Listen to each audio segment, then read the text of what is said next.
de la présidente von der Leyen pour la semaine prochaine. Donc, lundi dans l'après-midi, la présidente présidera la réunion de haut niveau du nouveau European Bauhaus européen.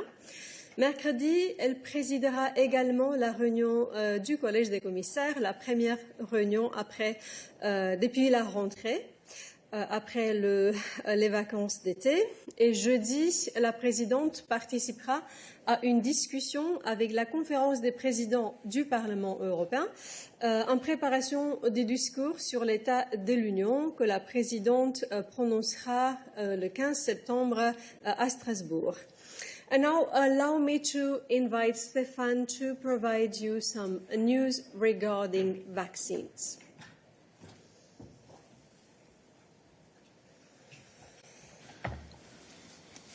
Good afternoon, everybody. Today, the European Commission and AstraZeneca have reached a settlement agreement which will put an end to the pending litigation cases before the Brussels court. This settlement agreement secures the delivery of the remaining COVID-19 vaccine doses to member states due under the advance purchase agreement. Under this settlement agreement, AstraZeneca has the firm commitment to deliver, in addition to the 100 million doses which have been delivered by the end of the second quarter of this year, another 135 million doses in 2021, and 65 million doses by end of March 2022. Of the 135 million doses due in 2021 this year, 60 million will have to be delivered by the end of quarter 3 and 75 million by the end of quarter 4. This will bring the total number of doses delivered to 300 million, as was agreed under the advanced purchase agreement. Member states will receive regular delivery schedules, and finally, capped rebates will apply on the cost of each delayed dose. As usual, you will find more information on this news on our press corner. Thank you. Merci beaucoup Stéphane. Ensuite, je voudrais aussi vous rappeler qu'aujourd'hui, c'est le deuxième jour de la réunion des ministres des Affaires étrangères en format gymnique qui a lieu à Brdo en Slovénie.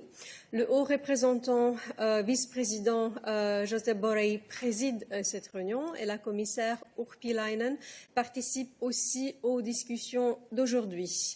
Après leurs discussions sur l'Afghanistan qui ont eu lieu hier, les ministres auront aujourd'hui des échanges sur la région du Golfe, la région Indo-Pacifique et la Chine. Les ministres recevront le ministre des Affaires étrangères de l'Inde pour un déjeuner de travail.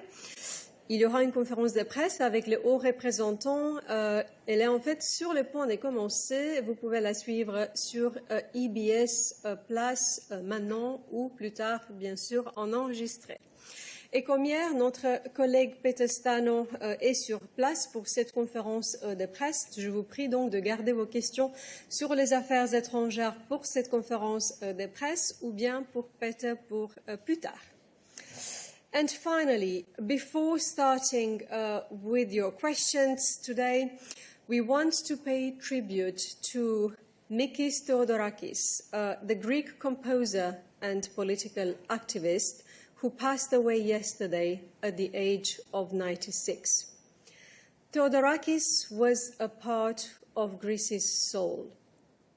I'm sure that most of you remember him from his famous Sirtaki from the film Zorba the Greek, which has probably become one of the most recognizable and emblematic piece of Greek music. But his impact was not just in music. He was a symbol of resistance against tyranny and totalitarianism, as shown in his emblematic ballad of Mauthausen. We can all take inspiration from his famous words. I quote, "I am not a hero. Heroes die young.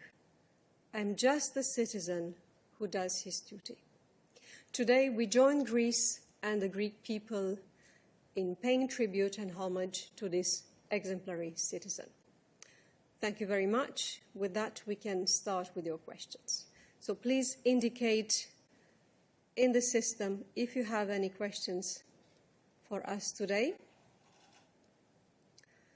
I see that Matthijs has a question. Matthijs, go ahead. Yeah, good afternoon. This is Matthijs Schiffers, het Financiële Dagblad. I have a question regarding Brexit. If I'm correct, there are some deadlines at the horizon again, and I was wondering if there are any conversations planned the coming weeks with the UK, and when, especially the Joint Committee, of course. Thank you very much, Matthijs. I will invite Dan to provide you an answer to this question.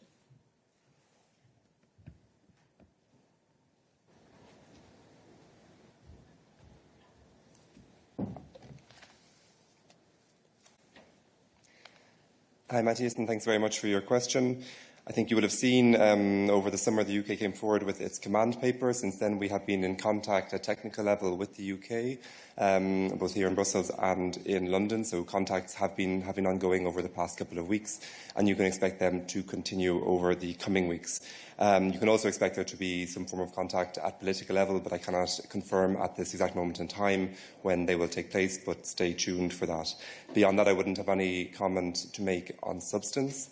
As you know, the protocol in Ireland and Northern Ireland is a solution that was found to avoid a hard border on the island to protect the Good Friday Belfast Agreement. We are in a very constructive spirit. We know that there are implementation issues. We are looking into those. We are in contact with London, with stakeholders in Northern Ireland, with political representatives, and that work is ongoing. But again, on substance, I have nothing new to provide you with right now. Thank you very much. I will now invite you to raise your hand if you have additional questions for Dan on Brexit. So, questions on relations with the UK.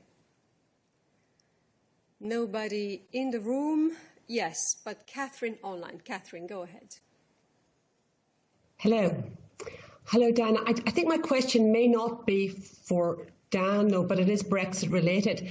In the minutes of the 9th of June Partnership Council, it's reported that there are delays in implementing the UK's participation in EU programmes. And I'm just wondering if there's any explanation for this delay. Is the delay linked to anything else, for example, respecting the current agreements, in particular the Northern Ireland Protocol? And is the Commission under any onus to agree to UK participation by a certain date? Thank you. Thanks, Catherine. And as I was in contact with you, I think, on this earlier this week, no, I have no specific update to give you right now. Internal work on this is ongoing, and for anything else, I don't know whether Johannes wants to add anything, but for the moment, no update on that front. And no updates from Johannes, I understand. So that's good. Any additional questions for Dan on measures in relation to the UK? That is not the case. So now I will open the floor for other questions, and I see that Irini has a question. Thank you, Dana, for the floor. It is a health issue on health issues.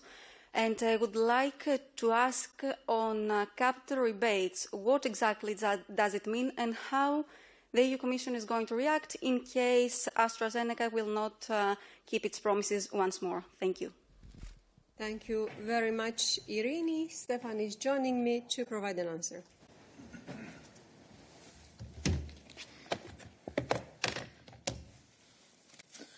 Thank you very much for this, Irini. Indeed, one of the important elements of the settlement agreement is that there is a firm commitment of the company to make deliveries at certain dates. There are very strict delivery arrangements.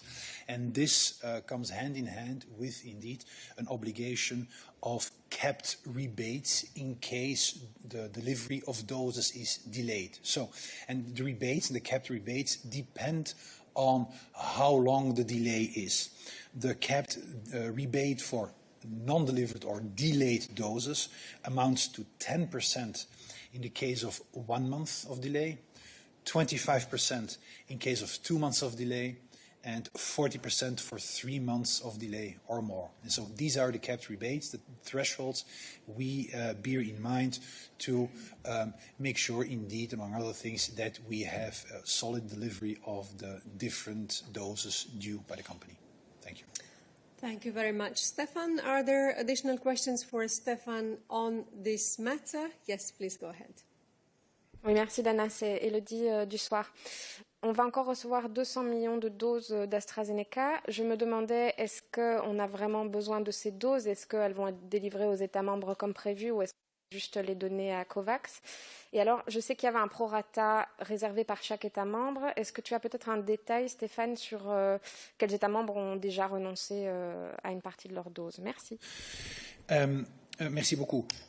En ce qui concerne la livraison des 200 doses, d'abord, ce que je tiens à souligner, c'est que le vaccin d'AstraZeneca fait partie de notre portefeuille. C'est un vaccin efficace, c'est un vaccin sûr, comme ça a été clairement démontré à plusieurs reprises par l'EMA, et donc c'est un vaccin important. C'est une des raisons pour lesquelles plusieurs États membres ont besoin de ce vaccin pour l'organisation de leur campagne de vaccination. Donc, il y a un besoin de plusieurs États membres d'avoir ce vaccin. En plus, n'oublions pas que notre campagne, notre stratégie de vaccin fait partie d'une stratégie de solidarité globale.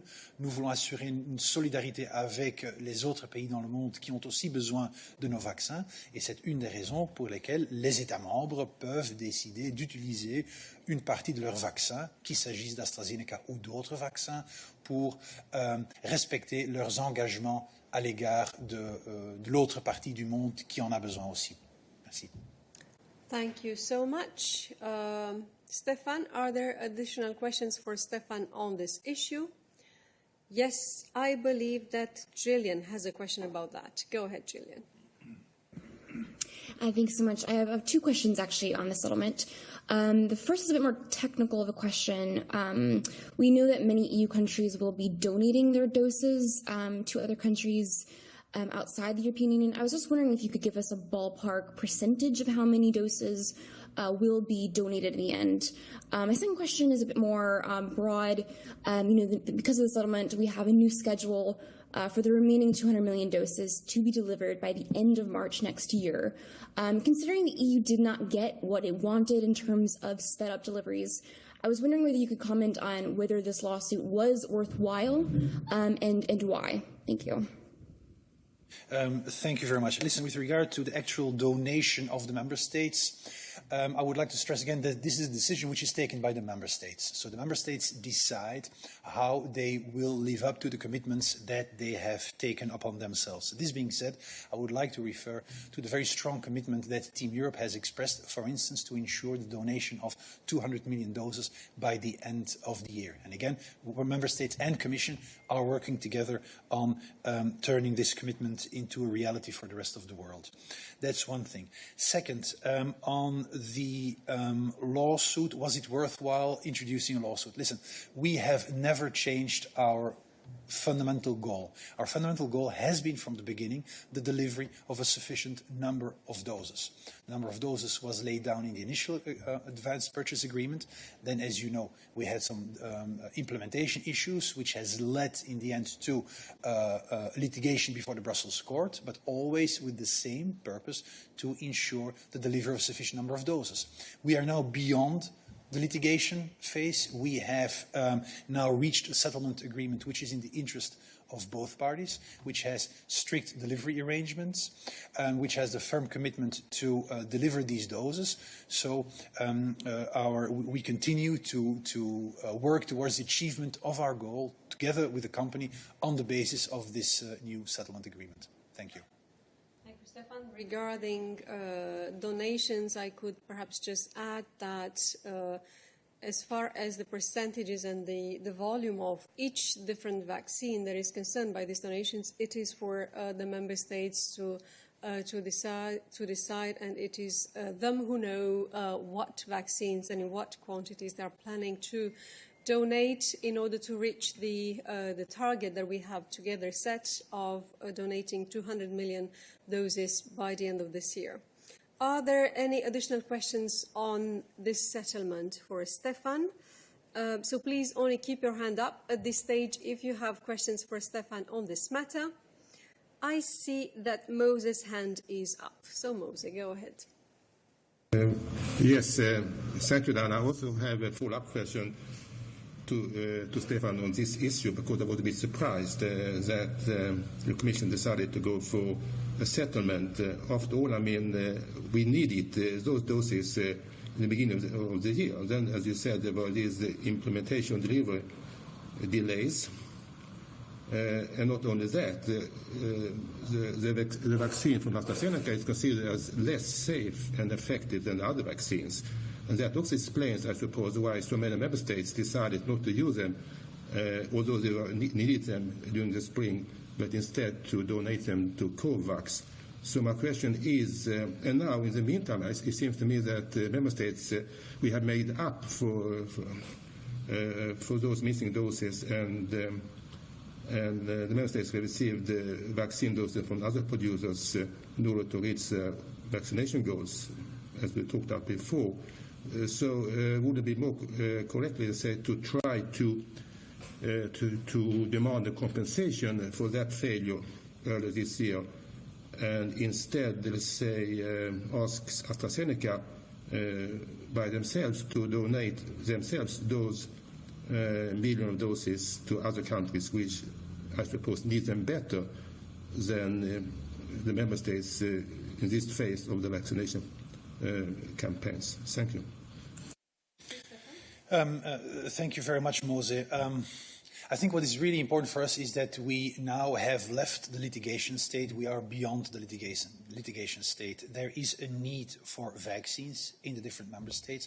There is a need for vaccines in other parts of the world. And so the AstraZeneca vaccine is part of our portfolio, is part of the reply that we give to tackle the different needs that are out there. And so on this basis, we have the settlement agreement with clear delivery arrangements, with capped rebates, with firm commitments, and so on. And this is what we are focusing on.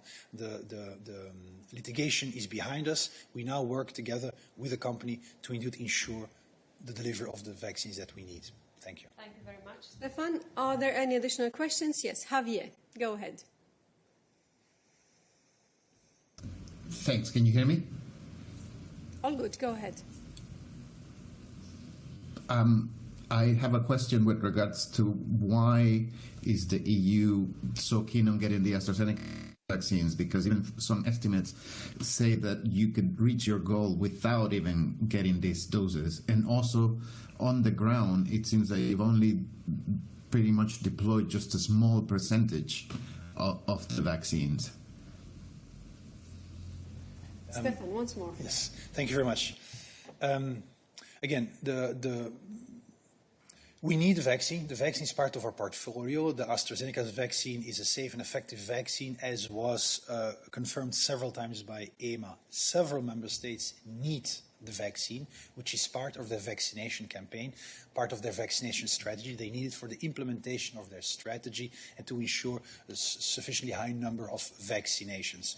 So that's one reason why it's very important to have these vaccines. Another reason is what I explained before. Our vaccine strategy is part of our global approach to ensuring global solidarity with the rest of the world. As you know, the virus and its variants are not limited to the European Union, but they strike everywhere in the world. We need to make sure that the virus is tackled everywhere in the world. As long as there is still a virus out there, the battle is not over. And this is one of the reasons why our vaccine strategy ensures the purchase of a sufficiently high number of vaccines so that we can indeed translate our commitment to help those countries that need it most into actual deliveries of needed vaccines. Thank you. Thank you very much, Stefan. Are there any additional questions on this, on the AstraZeneca settlement? I do not see any, so yes, Catherine, go ahead. Just a very short question, Dana. Is the EU still paying 30% of the costs of the proceedings, and how much is this? Listen, I cannot comment on this particular issue. We have a settlement agreement. We're now going to implement the settlement agreement. The litigation is behind us, but I have no further comments to offer on this at this stage, I'm afraid. Thank you. Thank you, Stefan. I understand now that Maria has a question for Stefan, but it's not on AstraZeneca. So, if that's the case, if you still have a question for Stefan, Maria, go ahead. Yes, hello, thank you for the floor. I would like to ask about the new variant, the MU. Are you concerned? What's the news you have from CDC and EMA? And do the vaccines cover this variant? Thank you very much. Thank you very much. I think we are, of course, always concerned about all the variants of the virus. We have taken already a long time ago several steps to be well prepared for the emergence of future variants, new variants, which is, for instance, one of the reasons why we conclude the third contract with BioNTech-Pfizer to tackle new variants. On this particular variant, I think it is best that you contact directly the colleagues of the European Medicines Agency and the European Centre for Disease Prevention and Control, as they offer the necessary scientific support to offer you, I think, more relevant information for your question. Thank you. Thank you, Stefan. Are there any additional questions for Stefan on coronavirus vaccines or health-related issues? That is not the case, so thank you very much, Stefan. And I will now open the floor to other questions. Let me know if you have any. And indeed, Mose has a question. Go ahead, Mose.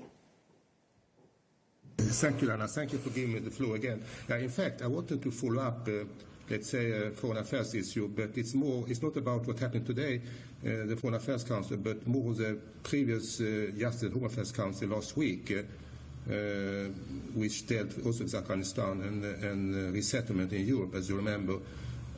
I wrote about it, but I'm not clear I've understood everything correctly. What I wanted to ask is whether there was, let's say, consensus by the member states not to allocate more, let's say, resettlement places or humanitarian visas to Afghan refugees besides those who were rescued and airlifted from Kabul after the Taliban take over. Does that mean that the so-called pledging of places, which we talked so much about before, it was also, let's say, promised, I would say, by the Commission President von der Leyen, that has in fact stopped, or maybe it never took place. And in this regard, as you know, there are some Afghan refugees being stranded at the border between Belarus and Poland and Lithuania.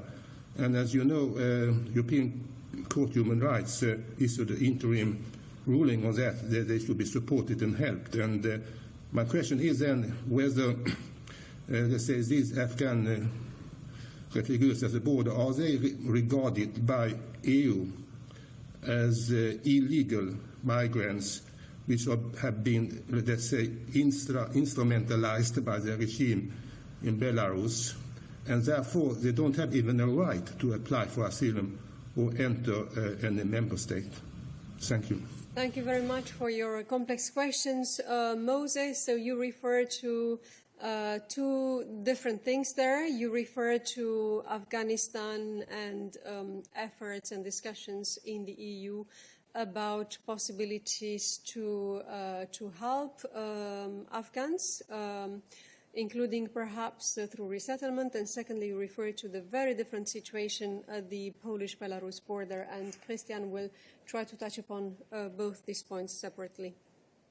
Yeah, thank you, Dana. Thank you, Mose, for your question, which is indeed quite broad. But let me maybe sum up a little bit where we stand. I mean, you know that the statement adopted by the Home Affairs Council a few days ago was basically confirming the approach that the Commission has been pushing for, which is a comprehensive approach to avert a migration crisis, in the first instance by preventing a humanitarian crisis in Afghanistan.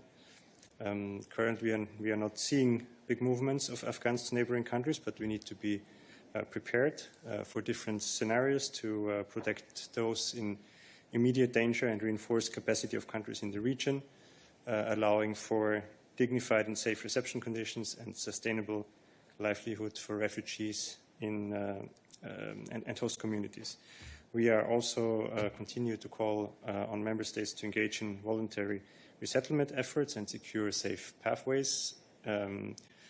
Let me just clarify again that there is, of course, a difference between the evacuation efforts that have taken place and then the question of voluntary resettlement efforts.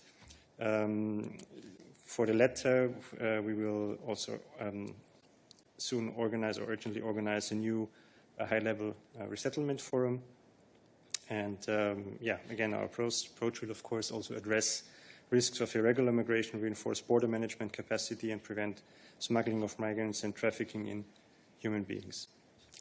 So this work is in progress. On your question regarding Belarus, I mean, I will now not offer a legal analysis on individual cases. You know that for this is always a question of an individual assessment for a member state, and so you know that more generally, I think our position was quite clear. That of course, individual cases always need to be looked at in line with relevant EU law, international obligations. We're in contact with the Polish authorities and with UNHCR on this matter. Of course, member states must ensure the effective management of the external border in line with EU law and in full respect of people's fundamental rights. And we will continue our contacts to address this situation. And let me also remind, of course, our very firm position towards the actions of Belarus here, which are unacceptable, and which we have stressed many times, that people should not be instrumentalized politically in such situations. Thank you very much. Are there any additional questions for us today? Indeed, Mose. Go ahead. You have a follow-up. Yes, thank you very much. Usually I don't ask any follow-up questions to save time, but in this case I have two very brief follow-up questions to Christian. And the first one is, can you confirm, say, figures in media recently that at least some member states have volunteered to accept a certain number of and reset in the country of a certain number of migrants, for example, Greece? And the other question is, I think I said before that although you cannot comment, and understand that, on the ruling and so on, but still you said before that the Commission is monitoring the situation, and I would like to know and ask you whether the Commission knows if there have occurred any, let's say, improvement in the humanitarian situation of those Afghan migrants who are stranded at the border with Poland and not allowed to enter the country. Thank you. Yes. On the first question on the pledges, I cannot confirm that at this stage. You know that there is a process in place overall on resettlement, not just referring to Afghanistan, of course. We're following up on the high-level resettlement forum from July, where we are waiting for and expecting pledges from member states by the mid of this month.